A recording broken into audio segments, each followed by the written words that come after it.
Hi hello ನಮಸ್ಕಾರ. K ಬಾಯ್ YouTube ಚಾನಲ್ಗೆ ತಮ್ಮೆಲ್ಲರಿಗೆ ಸ್ವಾಗತ ಸುಸ್ವಾಗತ.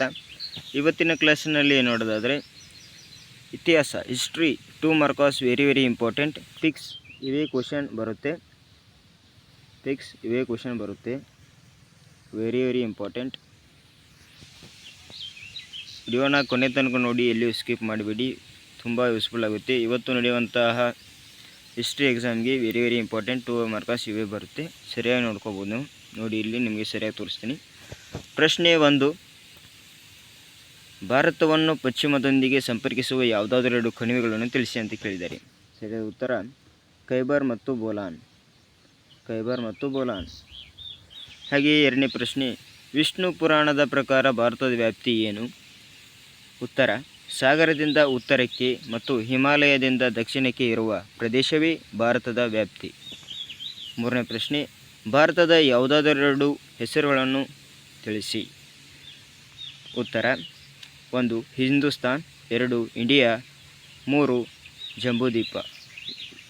ಸರಿಯಾಗಿ ನೀವು ಭಾರತದ ಹೆಸರುಗಳನ್ನು ಬರೆಯಬೇಕಾಗುತ್ತೆ. ಹಾಗೆಯೇ ನಾಲ್ಕನೇ ಪ್ರಶ್ನೆ, ಕವಿರಾಜ ಮಾರ್ಗದ ಪ್ರಕಾರ ಭಾರತದ ಮೇರೆ ಎಲ್ಲಿಂದ ಎಲ್ಲಿವರೆಗೆ ಹಬ್ಬಿತ್ತು? ಉತ್ತರ ಕವಿರಾಜ ಮಾರ್ಗದ ಪ್ರಕಾರ ದಕ್ಷಿಣಕ್ಕೆ ಕಾವೇರಿ ನದಿಯಿಂದ ಉತ್ತರಕ್ಕೆ ಗೋದಾವರಿ ನದಿಯವರೆಗೆ ಹಬ್ಬಿತ್ತು. ಐದನೇ ಪ್ರಶ್ನೆ, ಆಧಾರವಿಲ್ಲದೆ ಇತಿಹಾಸವಿಲ್ಲ ಏಕೆ?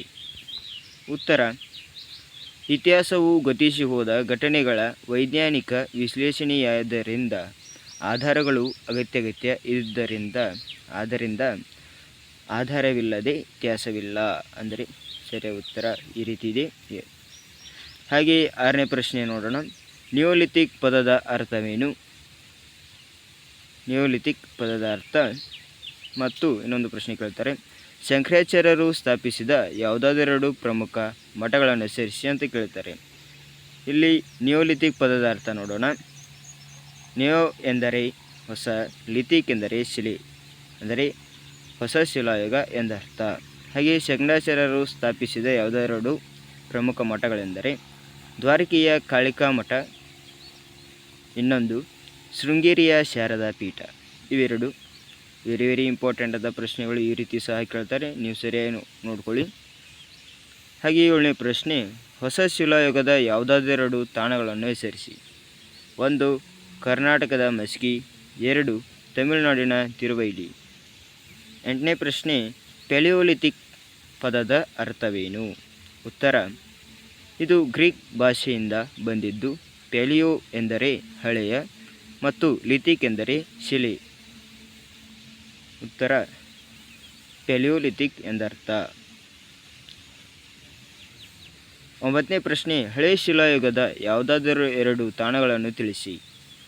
ಉತ್ತರ 1 ಆಂಧ್ರ ಪ್ರದೇಶದ ಕರ್ನೂಲ್, 2 ಕರ್ನಾಟಕದ ರಾಯಚೂರು ಜಿಲ್ಲೆಯ ಲಿಂಗಸೂರು.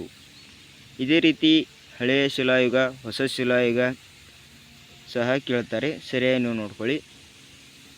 ಹಾಗೆ 10ನೇ ಪ್ರಶ್ನೆ, ಸಿಂಧು ನಾಗರಿಕತೆಯಲ್ಲಿ ಪತ್ತೆಯಾದ ಯಾವುದಾದರೂ ಎರಡು ನಗರಗಳನ್ನು ಹೆಸರಿಸಿ. ಉತ್ತರ 1 ಕಾಲಿಬಂಗಾನ್, 2 ಧೋಲ್ವೀರ್.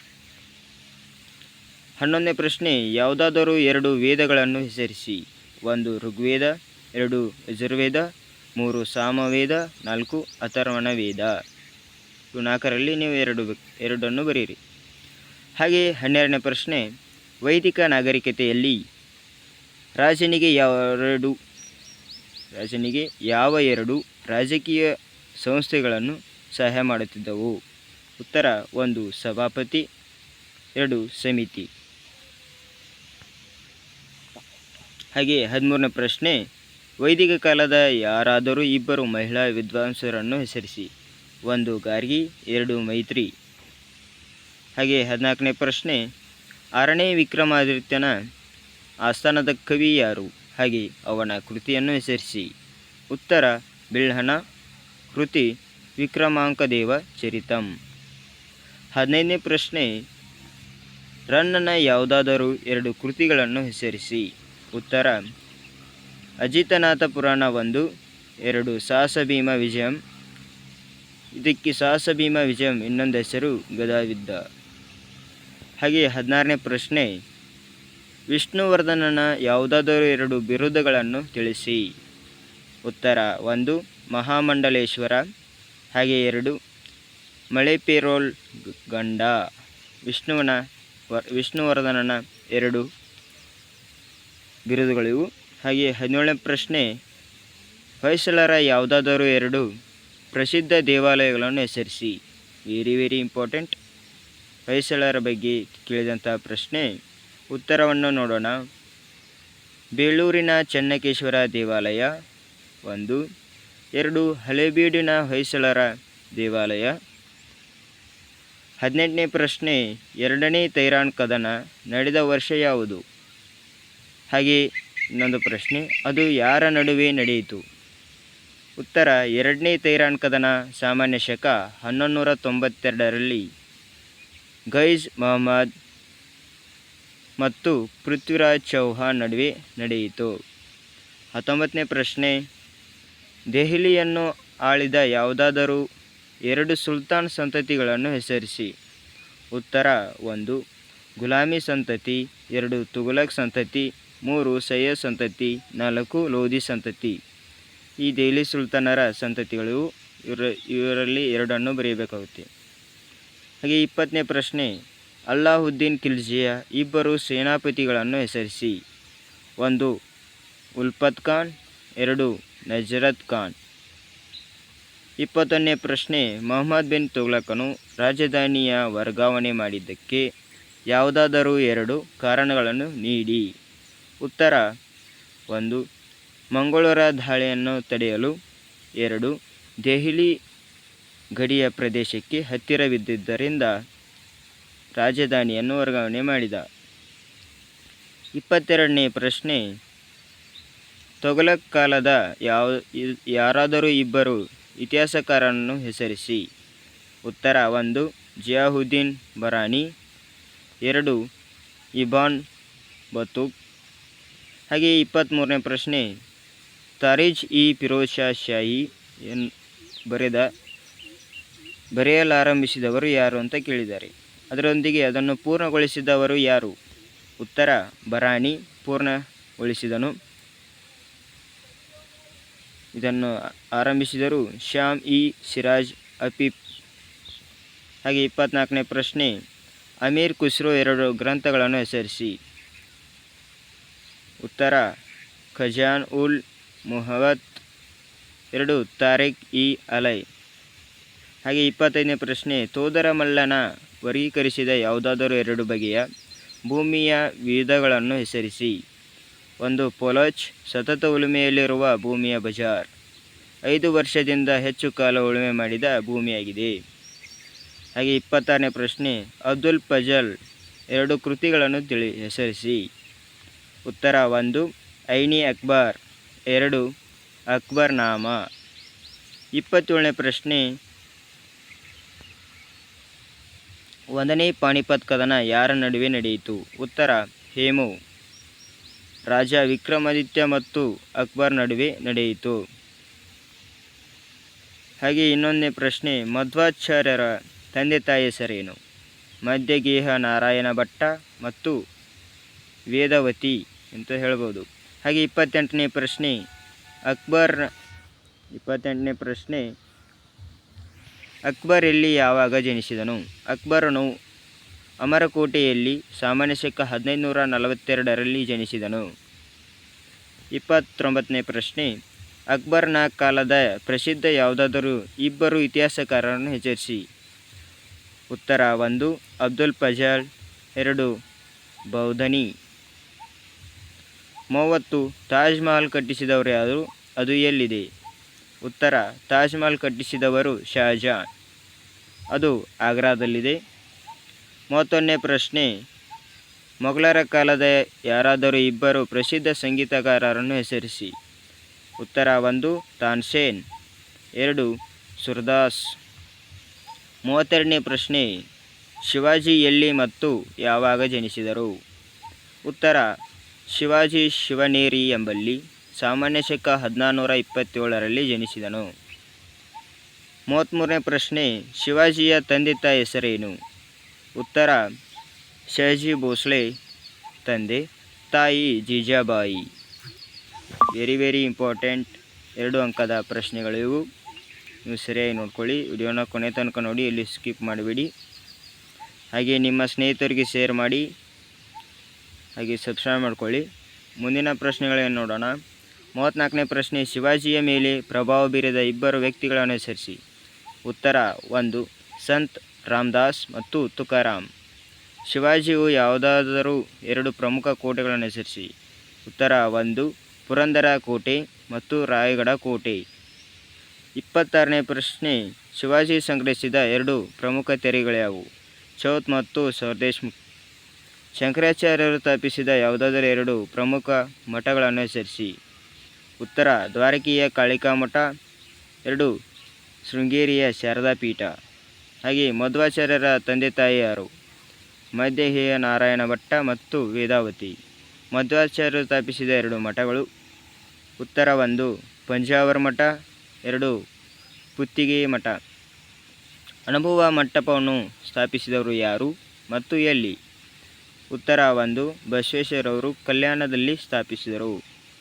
41ನೇ ಪ್ರಶ್ನೆ, ಭಾರತದಲ್ಲಿ ಪೋರ್ಚುಗೀಸರ ಯಾವುದಾದರೂ 2 ವ್ಯಾಪಾರ ಕೇಂದ್ರಗಳನ್ನು ಹೆಸರಿಸಿ. ಉತ್ತರ 1 ಗೋವಾ, 2 ಬಾಂಬೆ. 42ನೇ ಪ್ರಶ್ನೆ, ಭಾರತದಲ್ಲಿ ಪೋರ್ಚುಗೀಸರು ಯಾವುದಾದರೂ 2 ವ್ಯಾಪಾರ ಕೇಂದ್ರಗಳನ್ನು ಹೆಸರಿಸಿ. 1 ಗೋವಾ, 2 ಬಾಂಬೆ. 43ನೇ ಪ್ರಶ್ನೆ, ಭಾರತದಲ್ಲಿ ಪೋರ್ಚುಗೀಸರ ಅಧಿಕಾರದ ಅವನತಿಗೆ ಯಾವುದಾದರೂ 2 ಕಾರಣಗಳನ್ನು ತಿಳಿಸಿ. ಉತ್ತರ ಧಾರ್ಮಿಕ ಮತಾಂಧದ ನೀತಿ. 44ನೇ ಪ್ರಶ್ನೆ, ಶ್ರೀರಂಗಪಟ್ಟಣದ ಒಪ್ಪಂದ ಯಾವುದಾದರೂ 2 ಕರಾರುಗಳನ್ನು ತಿಳಿಸಿ. 1 ಟಿಪ್ಪು ತನ್ನ ರಾಜ್ಯ ಅರ್ಧ ಭಾಗವನ್ನು ಬಿಟ್ಟು ಕೊಡಬೇಕು. 2 ಯುದ್ಧ ಪರಿಹಾರಕ್ಕಾಗಿ 330 ಲಕ್ಷ ರೂಪಾಯಿ ಬ್ರಿಟಿಷರಿಗೆ ಕೊಡಬೇಕು. 45ನೇ ಪ್ರಶ್ನೆ, ದತ್ತು ಪುತ್ರರಿಗೆ ಹಕ್ಕಿಲ್ಲ ನೀತಿ ಅನ್ವಯ ಬ್ರಿಟಿಷರು ವಶಪಡಿಸಿಕೊಂಡ ಯಾವುದಾದರೂ 2 ಭಾರತೀಯ ರಾಜ್ಯಗಳನ್ನು ಹೆಸರಿಸಿ. ಉತ್ತರ 1 ಸಂತಾರ್ ಮತ್ತು ಝಾನ್ಸಿ. 46ನೇ ಪ್ರಶ್ನೆ, ಪ್ಲಾಸಿ ಕದನ ಯಾರ ನಡುವೆ ನಡೆಯಿತು. ಉತ್ತರ 1 ಬಂಗಾಳದ ನವಾಬ್ ಸಿರಾಜುದ್ದೌಲ ಮತ್ತು ಬ್ರಿಟಿಷರ ನಡುವೆ ನಡೆಯಿತು. 47ನೇ ಪ್ರಶ್ನೆ, ಮಹಲ್ವಾರಿ ಪದ್ಧತಿ ಎಂದರೇನು. ಉತ್ತರ ವೆರಿ ಇಂಪಾರ್ಟೆಂಟ್ ನೋಡಿ. 1 ಮತ್ತು 1ಕ್ಕಿಂತ ಹೆಚ್ಚಿನ ಹಳ್ಳಿಗಳ ಕಂದಾಯ ಘಟಕಕ್ಕೆ ಮಹಲ್ ಎಂದು ಕರೆಯುತ್ತಿದ್ದರು. ಮಹಲ್ನೊಂದಿಗಿನ ಕೃಷಿಕನಿಗೆ ಒಟ್ಟಾರೆಯಾಗಿ ಭೂ ಮಾಲೀಕತ್ವ ಕೊಡುವುದೇ ಮಹಲ್ವಾರಿ ಪದ್ಧತಿಯಾಗಿತ್ತು. 48ನೇ ಪ್ರಶ್ನೆ, ಭಾರತದಲ್ಲಿ ಬ್ರಿಟಿಷರು ಜಾರಿಗೆ ತಂದ ಯಾವುದಾದರೂ 2 ಭೂ ಕಂದಾಯ ಪದ್ಧತಿಗಳನ್ನು ಹೆಸರಿಸಿ. ಉತ್ತರ 1 ಜಮೀನ್ದಾರಿ ಪದ್ಧತಿ, 2 ರೈತವಾರಿ ಪದ್ಧತಿ. 49ನೇ ಪ್ರಶ್ನೆ, ರೈತವಾರಿ ಪದ್ಧತಿ ಎಂದರೇನು. ಉತ್ತರ 1 ರೈತರು ಮತ್ತು ಕೃಷಿಕರಿಗೆ ನಿಯಮಿತವಾಗಿ ಕಂದಾಯವನ್ನು ಕೊಡುವ ಒಪ್ಪಂದದ ಮೇರೆ ಭೂ ಮಾಲೀಕತ್ವವನ್ನು ನೀಡುವುದೇ ರೈತವಾರಿ ಪದ್ಧತಿಯಾಗಿತ್ತು. ಹಾಗೆ ಕರ್ನಾಟಕದ ಏಕೀಕರಣ ಚಳವಳಿ ಯಾವುದಾದರೂ 2 ನಾಯಕರನ್ನು ಹೆಸರಿಸಿ. ಉತ್ತರ ಆಳೂರು ವೆಂಕಟರಾಯರು, 2 ಎಸ್ ನಿಜಲಿಂಗಪ್ಪ. 31ನೇ ಪ್ರಶ್ನೆ, ರಾಜ್ಯಗಳ ಪುನರ್ರಚನೆಗಾಗಿ ರಚಿಸಲಾದ ಯಾವುದಾದರೂ 2 ಸಮಿತಿಗಳನ್ನು ತಿಳಿಸಿ. ವೆರಿ ಇಂಪಾರ್ಟೆಂಟ್ ಸಮಿತಿಗಳು. ಉತ್ತರ 1 ದಾರಾ ಸಮಿತಿ, 2 JVP ಸಮಿತಿ. ಫಿಕ್ಸ್ ಇವೇ ಕ್ವಶನ್ ಬೀಳ್ತವೆ, ಸರಿಯಾಗಿ ನೀವು ನೋಡ್ಕೊಳ್ಳಿ. ವಿಡಿಯೋನ ಕೊನೆ ತನಕ ನೋಡಿ, ಹಾಗೆ ನಮ್ಮ ಚಾನಲ್ನ ಸಪೋರ್ಟ್ ಮಾಡಿ, ಸಬ್ಸ್ಕ್ರೈಬ್ ಮಾಡ್ಕೊಳ್ಳಿ. 52ನೇ ಪ್ರಶ್ನೆ ನೋಡೋಣ. JVP ಸಮಿತಿಯ ಯಾರಾದರೂ 2 ಸದಸ್ಯರನ್ನು ಹೆಸರಿಸಿ. 1 ಜವಾಹರ್ಲಾಲ್ ನೆಹರು, 2 ವಲ್ಲಭಭಾಯಿ ಪಟೇಲ್. 53ನೇ ಪ್ರಶ್ನೆ, ಪೂನಾ ಒಪ್ಪಂದಕ್ಕೆ ಸಹಿ ಹಾಕಿದವರು ಯಾರು. ಉತ್ತರ ಗಾಂಧೀಜಿ ಮತ್ತು ಡಾಕ್ಟರ್ BR ಅಂಬೇಡ್ಕರ್ ಅವರು. 54ನೇ ಪ್ರಶ್ನೆ, ಗಾಂಧೀಜಿಯವರು ಅಧ್ಯಕ್ಷತೆ ವಹಿಸಿದ ಏಕೈಕ ಕಾಂಗ್ರೆಸ್ಸಿನ ಅಧಿವೇಶನ ಎಲ್ಲಿ ಮತ್ತು ಯಾವಾಗ ನಡೆಯಿತು. ಇದು ಉತ್ತರ 1924ರಲ್ಲಿ ಕರ್ನಾಟಕದ ಬೆಳಗಾವಿಯಲ್ಲಿ ನಡೆಯಿತು. 55ನೇ ಪ್ರಶ್ನೆ, ಬಂಗಾಳವನ್ನು ಯಾರು ಮತ್ತು ಯಾವಾಗ ವಿಭಜಿಸಿದರು. ಉತ್ತರ ಬಂಗಾಳವನ್ನು ಲಾರ್ಡ್ ಕರ್ಜನ್ 1905ರಲ್ಲಿ ವಿಭಜಿಸಿದನು. 56ನೇ ಪ್ರಶ್ನೆ, ವಿದ್ಯಾರ್ಥಿಗಳೇ ಸರಿಯಾಗಿ ನೋಡ್ಕೊಳ್ಳಿ, ವೆರಿ ಇಂಪಾರ್ಟೆಂಟ್. ಯಾರಾದರೂ ಇಬ್ಬರು ಮಂದಗಾಮಿಯ ನಾಯಕರನ್ನು ಹೆಸರಿಸಿ. ಉತ್ತರ 1 ದಾದಾಬಾಯಿ ನವರೋಜಿ, 2 ಗೋಪಾಲ್ ಕೃಷ್ಣ ಗೋಖಲೆ. ವೆರಿ ಇಂಪಾರ್ಟೆಂಟ್ ಅಂತಹ 2 ಅಂಕದ ಪ್ರಶ್ನೆ ಉತ್ತರಗಳನ್ನು ನಾವು ನಿಮಗೆ ಇಲ್ಲಿ ಕೊಟ್ಟಿದ್ದೇವೆ. ವಿದ್ಯಾರ್ಥಿಗಳಿಗೆ ವೆರಿ ಇಂಪಾರ್ಟೆಂಟ್ ಆಗಿರುತ್ತೆ. ಫಿಕ್ಸ್ ಇವೇ ಕ್ವಶನ್ಗಳು ಬೀಳುತ್ತೆ. ಇಷ್ಟು ಓದ್ಕೊಂಡ್ರೆ 2 ಅಂಕದ ಪ್ರಶ್ನೆಗಳು ನೀವು ವೆರಿ ಇಂಪಾರ್ಟೆಂಟ್. ಸರಿಯಾಗಿ 80ಕ್ಕೆ 80 ಔಟ್ ಆಫ್ ಮಾಡ್ತೀರಾ.